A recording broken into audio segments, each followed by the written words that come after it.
இந்த ஞானசேகரன் ஆளுகிற அரசாங்கத்துல அமைச்சரா இருக்கக்கூடிய ஒருவர்கிட்ட புகைப்படம் எடுத்திருக்கிறாரு. தமிழ்நாட்டுடைய மாண்புமிகு முதலமைச்சருடன் துணை முதலமைச்சருடன் புகைப்படம் எடுத்திருக்கிறாரு. சமூக நீதி என்று சொன்னால் பெண்கள் பாதுகாக்கப்பட வேண்டும். அதுதான் சமூக நீதி. டீனேட்ட சொல்ற அளவுக்கு ஞானசேகரனுக்கு துணிச்சல், அழுத்தம் யார் கொடுத்தது? இவருடைய பின்புலம், நான் திமுகவில் அமைச்சர் கூட எல்லாம் போட்டோ எடுத்திருக்கிறேன், நான் யாருன்னு தெரியுமா? தமிழர்களுக்கு, தமிழுக்கு எதிரான கட்சியாக அண்ணாவிற்கு பிறகு திமுக மாறிட்டே இருக்கு சார். இது திராவிட மாடல் என்று சொல்லிக்கொண்டு தமிழர்களை, தமிழ்நாட்டை, தமிழ் மொழியை நீங்கள் சீரழிக்க வேண்டாம். தமிழர் மாடல் என்று யார் சொல்லுகிறார்களோ அவர்களுக்கு தான் 2026 ஆட்சி வரணும் என்றது என்னுடைய ஆசை. திருத்தம் கொண்டு வந்த போது 39 எம்பியும் திமுக காரங்க அங்க இருந்தாங்க. அந்த சட்டத்தை நீங்க எதுக்கல. பாஜகவும் திமுகவும் ரெண்டுமே பாசிச கட்சி தான். வணிக வளாக கட்டடத்திற்கு 18% போட்டாங்கல்ல, அந்த கவுன்சில்ல தமிழ்நாட்டிலிருந்து 4 பேர் போயிருந்தாங்க. அங்க போய் தலையாட்டிட்டு வந்துடுறாங்க. ஆமா, நீங்க சொல்றதெல்லாம் சரி.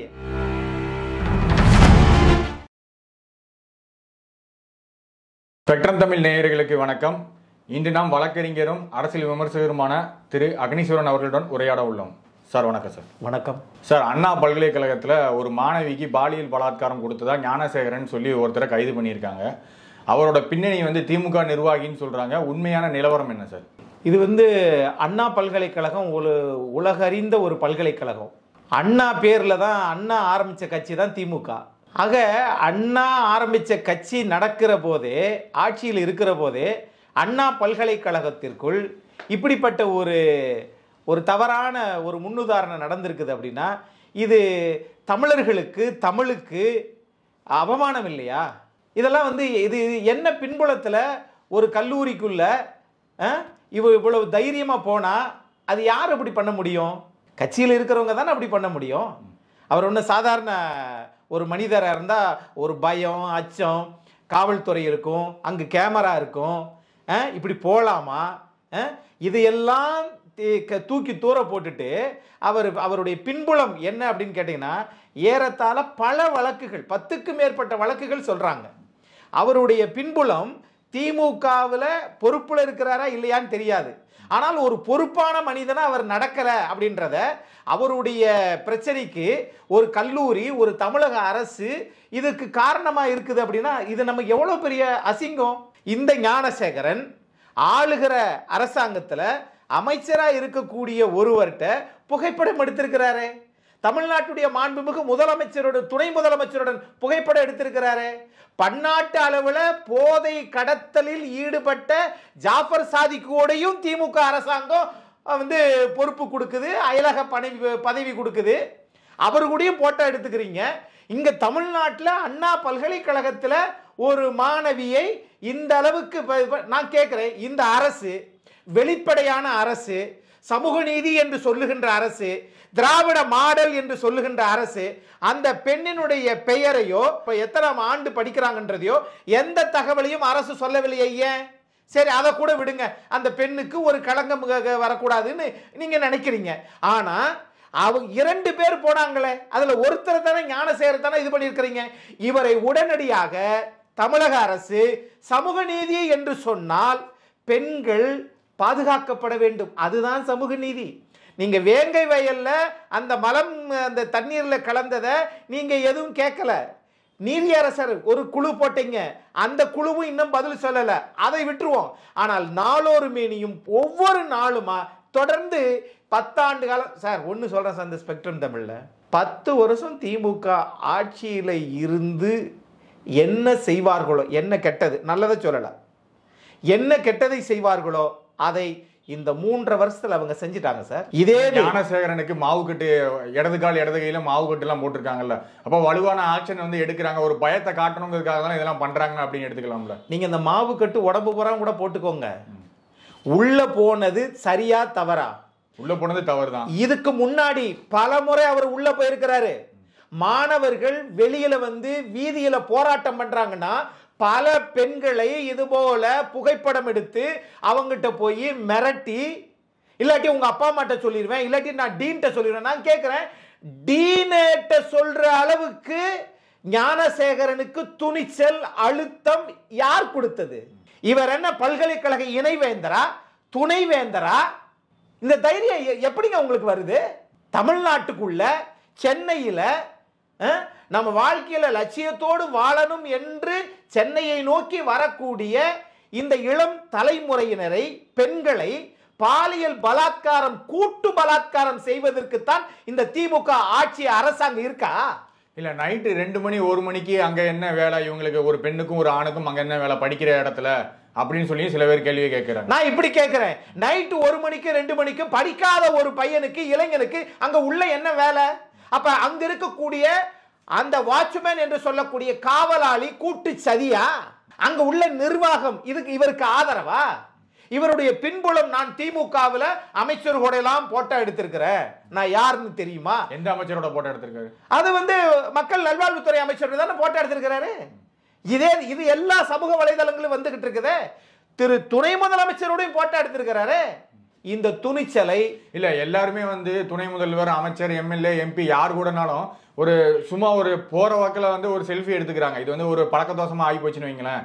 அப்படிங்கிறப்போ வந்து அதுக்கெல்லாம் வந்து இவங்க எப்படி பொறுப்பாவாங்க? மா சுப்பிரமணியமோ இல்ல துணை முதல்வர் இவர் உதயநிதி ஸ்டாலினோ அவங்க எப்படி பொறுப்பாவாங்க? ஏதோ ஒரு நபர் வந்து போட்டோ எடுத்துக்கிறாரு, சரி எடுத்துட்டு போட்டுன்னு அவங்க விட்டுருக்கலாம்ல. இது வந்து கூட்டணி, இது அந்த அதிகார துஷ்பிரயோகம் பண்றதுக்காக இந்த மாதிரி அவர் ஞானசேகரன் பண்றாரு அப்படின்னு எப்படி எடுத்துக்க முடியும்?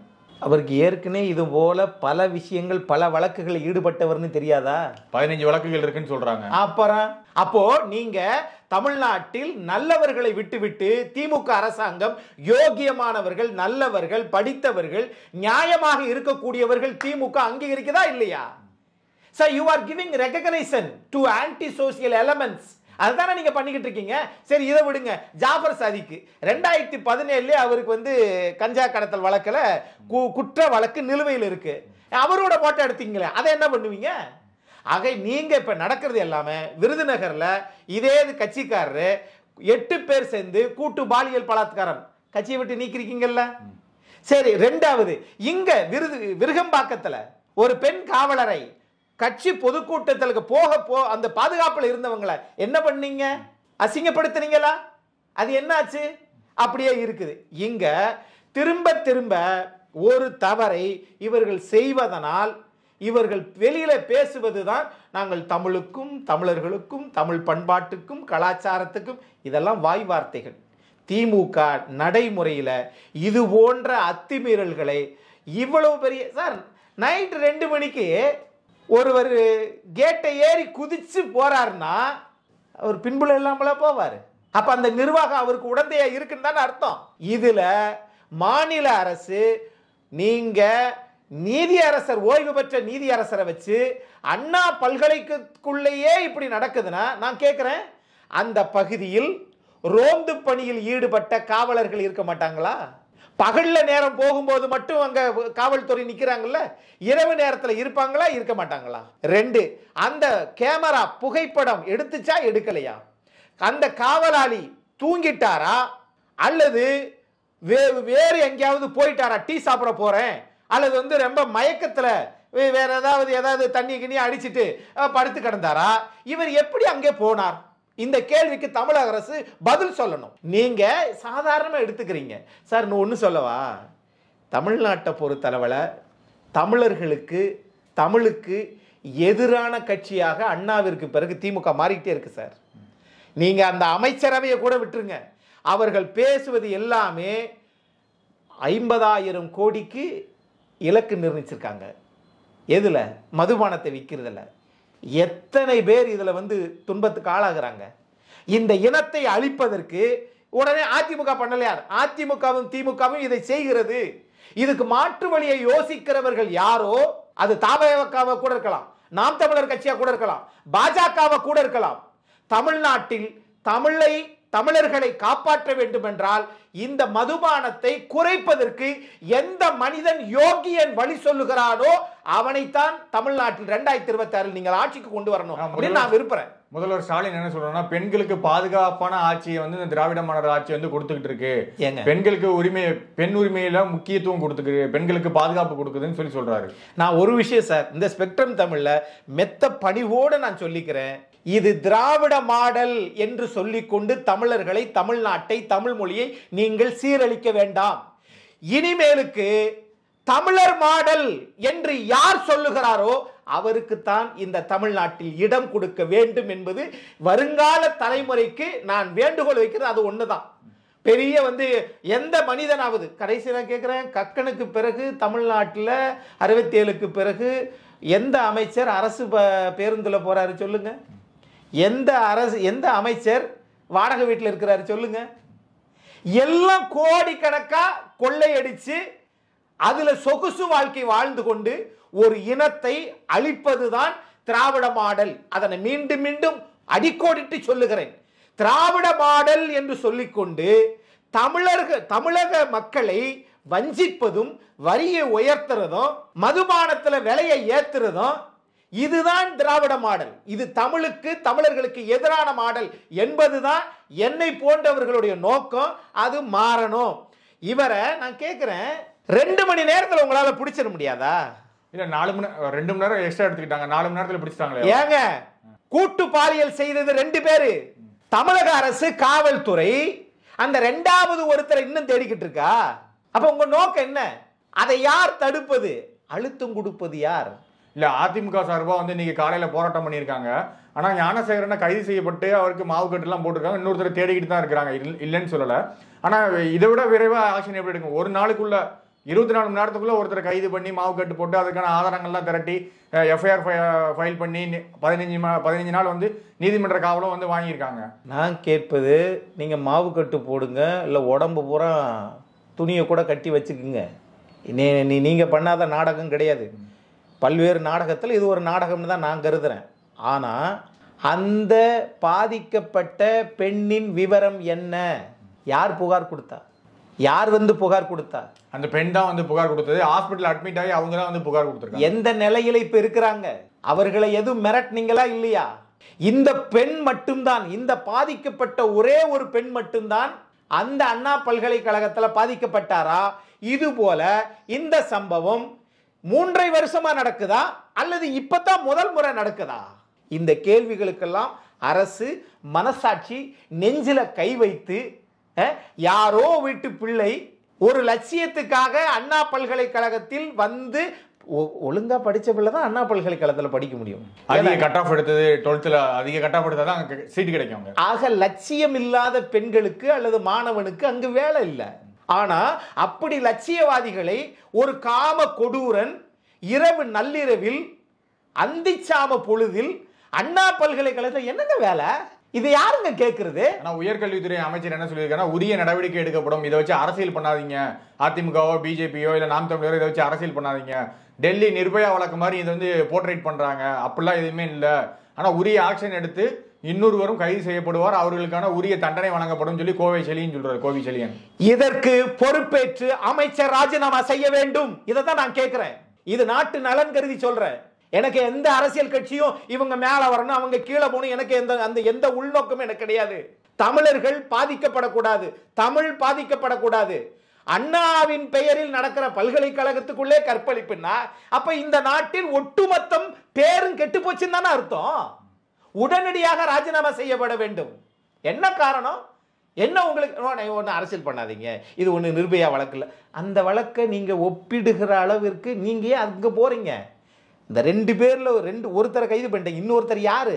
எங்க இருக்கிறாரு? யாருடைய அரவணைப்பில் இருக்கிறார்? தலைமறைவில் யாரு ஆதரவு? இது எல்லாத்தையும் வெளியே சொல்லுங்க.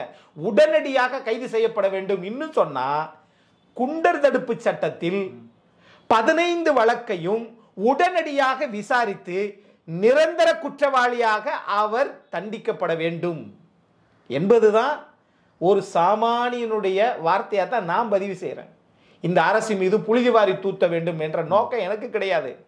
ஆனா இது அண்ணா கட்சி நடத்துற ஆட்சி, அண்ணா பேர்ல இருக்கிறது நடக்குதுன்னா இது உங்களுக்கு அவமானம் இல்ல? நீங்க கொள்கை விட்டு பிறண்டு வேற திசைக்கு போயிட்டீங்கன்னு அர்த்தமா இல்ல? நீங்க முன்னுதாரணம் நினைக்காதீங்க. இது மாதிரி நிறைய முன்னுதாரணங்களை சொல்லிட்டேன். அதான் சொல்லுவாங்களா, மொத்தமா சுகர் முதல்ல ஏ டைப்பு பி டைப் அப்படிலாம் சொல்லுவாங்களா, கடைசி டைப்பு புற்றுநோயா இருக்கட்டும், அந்த மாதிரி இந்த அரசுக்கு மொத்தமா துணிச்சல் வந்துருச்சு. இதே கிண்டியில ஒரு மருத்துவரை கத்தியால ஒருத்தர் குத்தல, என்ன நோக்கம்? அப்ப பயம் இல்லை, சட்டம் ஒழுங்கு காவல்துறையினுடைய கட்டுப்பாட்டுல கொஞ்சம் கொஞ்சமா குறைஞ்சிட்டு வருது. நல்ல காவல்துறை அதிகாரிகளை, ஏங்க தமிழ் தெரிஞ்ச, தமிழ்நாட்டின் மீது அக்கறையுள்ள ஐபிஎஸ் அதிகாரிகள் எத்தனை பேர் இருக்கிறாங்க? அவங்கள கொண்டு போய் ராமநாதபுரத்திலையும் கொடைக்கானல்லையும் ஊட்டிலையும் போட்டு ஓய்வெடுக்க வச்சிருக்கிறீங்க. தமிழே தெரியாத அதிகாரிகளை மாநிலம் முழுவதும் உயர் பொறுப்புல போட்டு வச்சிருக்கீங்க. அப்ப நீங்க தமிழுக்கு செய்யற தீங்கு இல்ல? தமிழ் தெரியல, முதல் தகவல் அறிக்கை எப்படி அவங்க போடுவாங்க? ஆக இவ்வளவு குளறுபடிகளும் இந்த திமுக ஆட்சியில் நடக்கிறது வருத்தம், வேதனை. இது உடனடியாக அந்த இலாக்காவினுடைய அமைச்சர் உடனடியாக கைது செய்யப்பட வேண்டும். எது? அந்த இலாக்காவினுடைய அமைச்சர் பொறுப்பேற்கணும். யாரு? குற்றம் செஞ்சவங்க உடனடியாக கைது செய்யப்படணும். அப்படி கைது செய்யப்படல, இன்னும் 4 நாள் ஆகுது, 3 நாள் ஆகுது அப்படின்னா நீங்க பதவியை ராஜினாமா பண்ணிட்டு போறீங்க. நான் பதவியேற்றதற்கு பிறகு இந்த ஒரு அசிங்கம், அவமானம் என் துறைக்கு கீழேயே நடந்துருச்சு. லால் பகதூர் சாஸ்திரி ரயில்வே துறை அமைச்சராக இருந்தார். அரியலூர்ல ஒரு ரயில் விபத்து. லால் பகதூர் சாஸ்திரி யாரு ரிசைன் பண்ணுங்கன்னு சொல்லல, அவரா தன் பதவியை ராஜினாமா பண்ணிட்டாரு. ஏன்னு கேட்டிருக்காங்க பத்திரிகையாளர், உங்களை போன்ற ஊடக நண்பர்கள். அவர் சொல்லியிருக்கிறாரு, எனக்கு கீழே இருக்கிற துறை யாரோ ஒருத்தர் தப்பு செஞ்சாலும் அதை நான் தட்டி கேட்கணும், அது எனக்கு கீழே அதை தட்டி கேட்காம விட்டது என் தவறு, அதனால் நான் பதவியை ராஜினாமா செய்கிறேன். லால் பகதூர் சாஸ்திரியே இந்த மாநில திமுக அமைச்சரவை யோசிச்சு பாருங்க, எவ்வளவு தப்பு நடக்குது. எல்லா தப்பையும் அண்ணன் நாஞ்சில் சம்பத் சொல்றது மாதிரி ஏச்சி இங்க பட்டுனா இப்படி தட்டி விட்டு போற அமைச்சரவை கூட்டமா தான் நீங்க இருக்கிறீங்க. உங்களுக்கு என்ன கொள்கை இருக்கிறது? நீங்கள் அண்ணாவின் கட்சியை நீங்க கைப்பற்றிக்கிட்டீங்க. ஆனால் தமிழுக்கும் தமிழர்களுக்கும் விரோதமாக இருப்பதுதான் திராவிட மாடல். எனவே தமிழர் மாடல் என்று யார் சொல்லுகிறார்களோ அவர்களுக்கு தான் 2026 ஆட்சி வரணும் என்றது என்னுடைய ஆசை.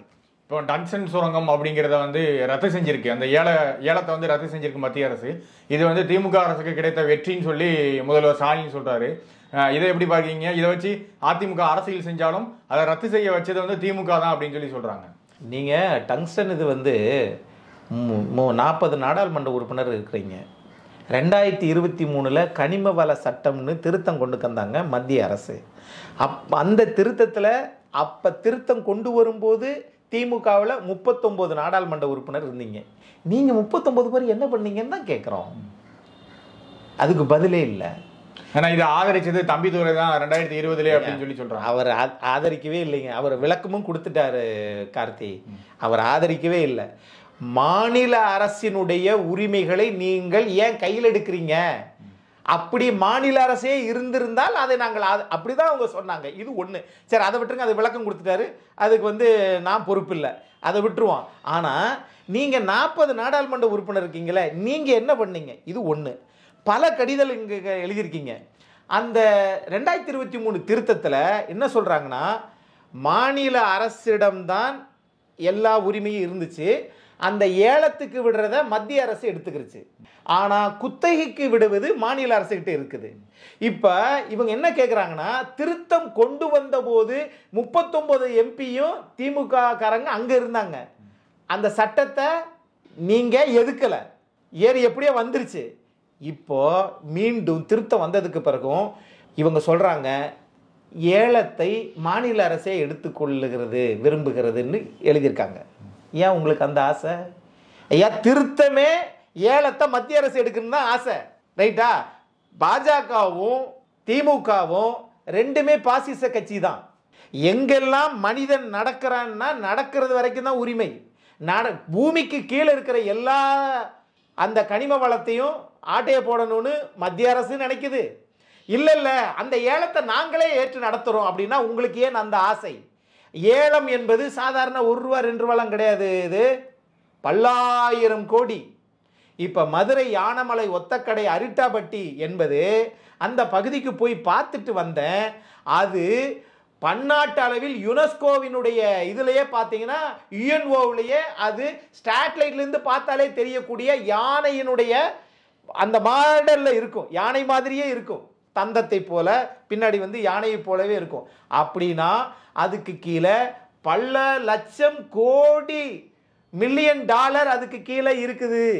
ஏயா அதுக்கு தமிழ்நாடு தான் கிடைச்சிச்சா? குஜராத்தில் கிடைக்கல, மத்திய பிரதேசல கிடைக்கல. ஆனா அந்த டங்ஷன் சுரங்கத்தை வந்து ஏலத்தை ரத்து செய்யறதுக்கு மத்திய அமைச்சரை கொண்டு போய் நேர்ல போய் சந்திச்சு எல் முருகனும் சரி அண்ணாமலையும் சரி நேர்ல சந்திச்சு மனு கொடுத்து அவங்களும் ரத்து செய்யறதுக்கு கோரிக்கைலாம் வச்சு நேர்ல போய் பார்த்துட்டு வந்தாங்களே. அது போட்ட நாடகத்துல பெரிய நாடகம். இது நடைமுறைக்கு வந்துருச்சா? அமைச்சர் ஏத்துக்கிட்டாரா? மத்திய ஏலத்தை தற்காலிகமா ரத்து பண்ணியிருக்காங்களே. கரெக்டு, தற்காலிகம், எல்லாமே தற்காலிகம் தான். இந்த அரசு எது பாஜக அரசு 2 நாளைக்கு முன்னாடி 55வது ஜிஎஸ்டி கவுன்சில்ல ரத்தத்தை மட்டும்தான் குடிக்கல பாஜக அரசு. அதே மாதிரி தான் அவங்க குடிச்ச ரத்தம் போக திமுக அரசு வரியை ஏற்றி குடிச்சுக்கிட்டு இருக்கு. ஒரு வண்டி, ஒரு நீங்க 4 சக்கர வாகனம் கார் வாங்கினீங்க வச்சிருந்தீங்கன்னா அதை நீங்க விற்க போறீங்கன்னா, அந்த பழைய காரை விற்க போறீங்கன்னா அது 1 லட்சம் ரூபாய்க்கு விற்கிறீங்கன்னு வச்சுக்கோங்களேன். 5 லட்சமோ 10 லட்சமோ எவ்வளவு நாள் வச்சுக்கோங்க. அதுக்கு நீங்க விற்கிறீங்கன்னா 10 லட்சம் ரூபாய் காரை நீங்க ஒரு 4 லட்சம் அல்லது 5 லட்சம் ரூபாய்க்கு விற்கிறீங்கன்னா இந்த 10 லட்சத்துக்கும் பயன்பாடு 18%. 4 லட்சம் ரூபாய்க்கு திரும்பி விற்கிறீங்க பாத்தீங்களா, அதுக்கு ஒரு ஜிஎஸ்டி 18%. என்ன சார் இது? இல்ல அந்த ஜிஎஸ்டி கவுன்சில் கூட்டத்தில் எல்லா மாநில அரசோட நிதி அமைச்சரும் கலந்துக்கிட்டு அவங்களும் வந்து இதுக்கு அப்ரூவல் கொடுக்குறாங்க. அப்ப தமிழக அரசு சார்பாக கலந்துக்கிட்டு அப்ரூவல் கொடுக்குறாங்கல்ல. அதைத்தான் சொல்றேன். அப்ப அதைத்தான் நான் சொன்னேன், முன்னாடியே சொன்னேன். பாஜகவுக்கு எல்லா பேருமே ஜால்ராவா இருக்கிறாங்க. மாநில கட்சிகள் எல்லாமே அவங்களுக்கு எல்லா சொல்றதையும் தலையாட்டி பொம்மையா இருக்கிறாங்க. கர்நாடகா காங்கிரஸ் அரசும் இருக்கு, கேரளா கம்யூனிஸ்ட் அரசும் அதுல அங்க வைக்குது, அப்ப டெல்லி ஆம் ஆத்மி அரசும் அங்க வைக்குது. ஆட்சியாளர்களுக்கு பிரச்சனை இல்ல சார். இப்ப உங்களை மாதிரி என்ன மாதிரி சாமானியனை பத்தி அரசு யோசிக்க மாட்டேங்குது திமுக அரசு. அது இதை விட்டுருங்க, இந்த 55வது கவுன்சில் விட்டுருங்க. இதுக்கு முன்னாடி டெல்லிக்கு போனாங்கல்ல திரு தங்கம் தென்னரசு, நிதித்துறை அமைச்சர், அதே மாதிரி நிதித்துறை செயலாளர் திரு இவர் நம்ம அவர் பேர் என்ன, நம்ம சிஎஸ் திரு முருகானந்தம், அப்போ திரு உதயச்சந்திரன், இவங்க எல்லாரும் போய் வணிக வளாக கட்டடத்திற்கு 18% போட்டாங்கல்ல. அந்த கவுன்சில்ல தமிழ்நாட்டிலிருந்து 4 பேர் போயிருந்தாங்க. அங்க போய் தலையாட்டிட்டு வந்துடுறாங்க. ஆமா நீங்க சொல்றதெல்லாம் சரி, கை தூக்குறோம், நல்லதுதான், நல்லது. ஏன்னா தமிழக மக்களுக்கு தெரியல, அங்க பார்க்க மாட்டேங்கிறாங்கல்ல, அதை லைவ்ல காட்ட மாட்டேங்கிறாங்கல்ல. அதனால அங்க ஓகே சொல்லிட்டு வந்துட்டு இங்க நாங்கள் பாஜக எதிர்ப்பு, இது மதவாத சக்தி.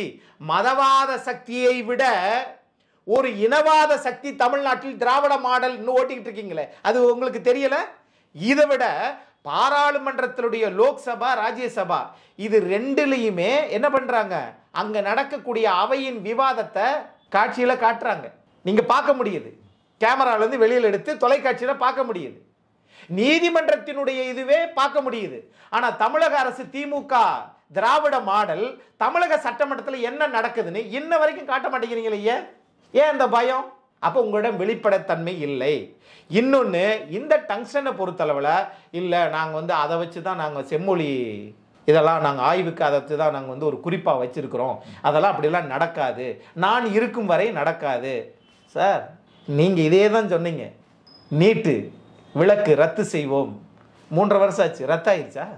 487 2021 தேர்தல் அறிக்கையில் என்ன சொன்னீங்க, சொத்து வரியை உயர்த்தவே மாட்டோம், 150% உயர்த்தினீங்க சார். ஆக பேச்சு ஒன்று, எழுத்து ஒன்று, செயல் ஒன்று, அப்படிதான் நடிச்சிட்டு இருக்கிறாங்க. இது நீண்ட நாளைக்கு இந்த வண்டி ஓடாது. திமுக கூட்டணியில் இருக்கக்கூடிய கம்யூனிஸ்ட் கட்சியோட மதுரை எம்பி வெங்கடேசன் அவர் வந்து பாராளுமன்றத்தில் டங்ஷன் சுரங்கம் வந்து வரக்கூடாது அப்படிங்கிறத கோரிக்கை வைக்கிறாரு. தொடர்ந்து அவரை வந்து பேசிக்கிட்டே இருக்கு. கூட்டணி கட்சியா இருந்து திமுக அழுத்தம் கொடுக்கறதுல முக்கியமான பங்கு கம்யூனிஸ்ட் கட்சி எம்பி வெங்கடேசனுக்கு இருக்குல்ல. நீங்க திமுகவோட கூட்டணி கட்சியெல்லாம் நீங்க பேசவே பேசாதீங்க சார். அவங்கெல்லாம் வந்து அப்படியே திமுக மாதிரியே மாறிட்டாங்க சார். ஏன்னா அவங்களாலாம் தமிழ்நாட்டுக்கு எந்த பிரயோஜனமும் இல்லை. திமுகவும் திமுக கூட்டணி ஒரு மூழ்கிற கப்பல். அதில் எத்தனை பேர் போனாலும் சரி அது மூழ்கத்தான் போகுது. அது மூழ்க வேண்டிய ஒரு கூட்டணியும் கூட, அது வேற விஷயம். கேட்குறேன், இங்கே தமிழ்நாட்டில் மதுரை நாடாளுமன்ற உறுப்பினர் பேசினாருன்னு சொல்கிறீங்கல்ல, எப்பா இன்ன வரைக்கும் நம்ம ஸ்ரீபெரும்புதூரில் இருக்கக்கூடிய சாம்சங் CITU பதியிலேயே ஏன்? அப்போ உங்களை மதிக்கலைன்னு தானே அர்த்தம். கூட்டணி விட்டு வெளியேறினீங்களா?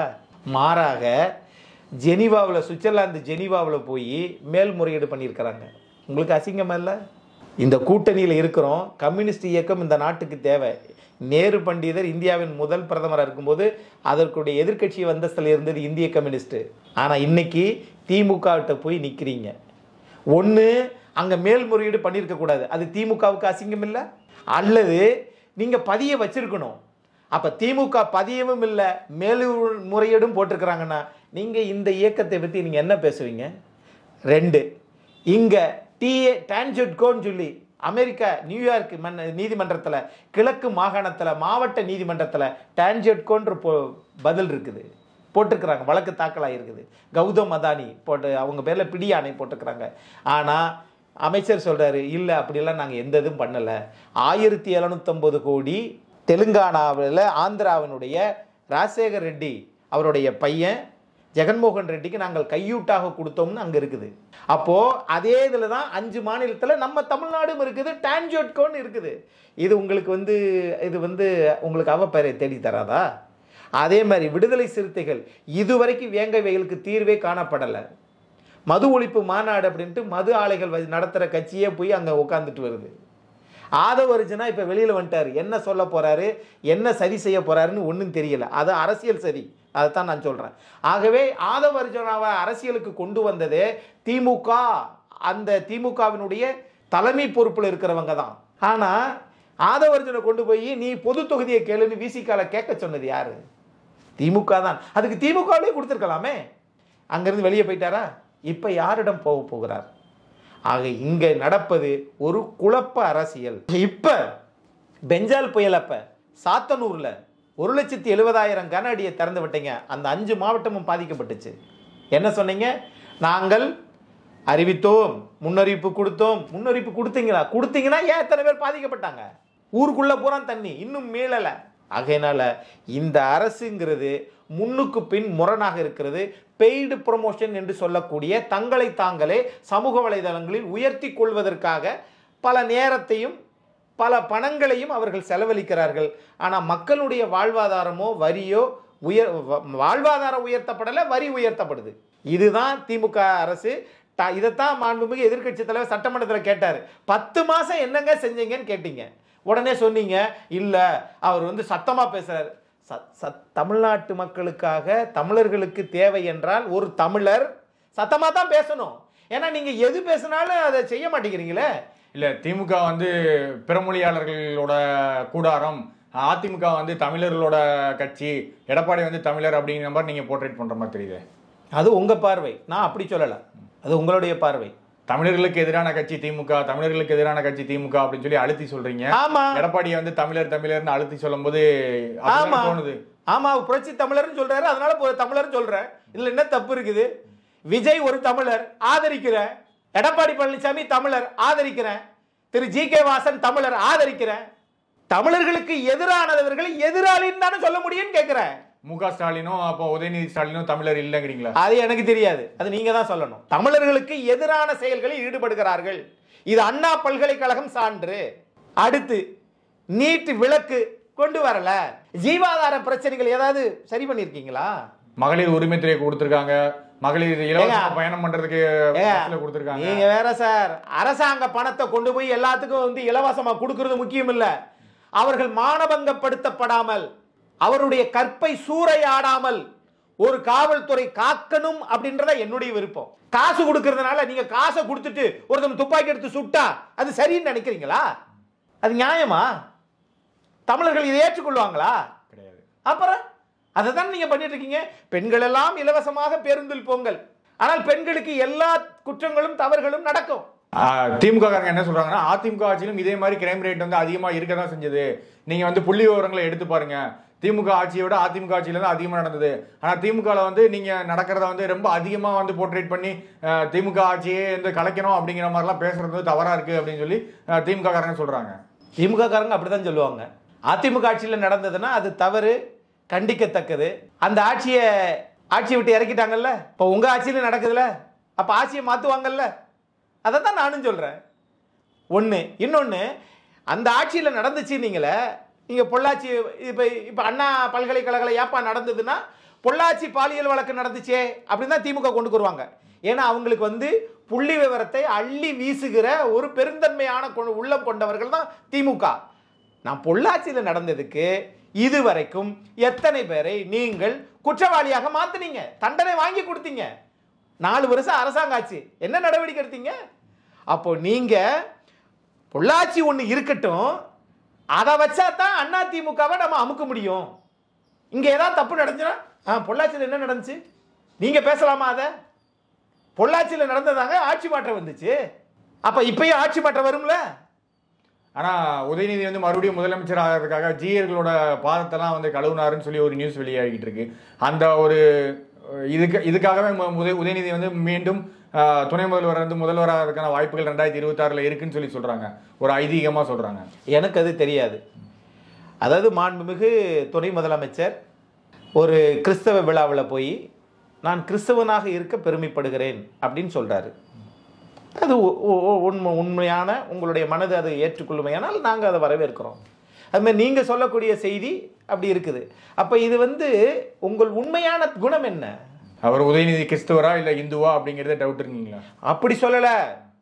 நீங்கள் ட்விஸ்ட் பண்ணி விட்டுறாதீங்க. நான் அப்படி சொல்லலை. நீங்கள் ஒவ்வொரு இடத்துக்கு போகிற போது ஒவ்வொரு இதை சொல்கிறீங்களே. இல்லை மதச்சார்பன்மையை வலியுறுத்துற மாதிரி துணை முதல்வர் பேசுகிறாருன்னு எடுத்துக்கூடாதா? இஸ்லாமிய விழாவுக்கு போயிட்டு நானும் ஒரு இஸ்லாமியன்னு சொன்னாலும் தப்பு கிடையாது. இல்லை, கரெக்டு. அதே மாதிரி சொல்லுங்க, அதே மாதிரி செயல்படுங்கன்னு தான் சொல்கிறோம். நீங்கள் எத்தனை இந்து விழாக்களுக்கு நீங்கள் போகிறீங்க, சமமாக பாருங்கன்னு தான் சொல்கிறோம். ஒரு கண்ணில் வெண்ணெய் சுண்ணாம்பு வைக்க வேணாம். பாஜகவுக்கு இது பொருந்தும்.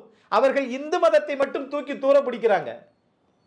கிறிஸ்தவ தேவாலயத்துக்கு போங்க, திரு நரேந்திர மோடி போகணும்.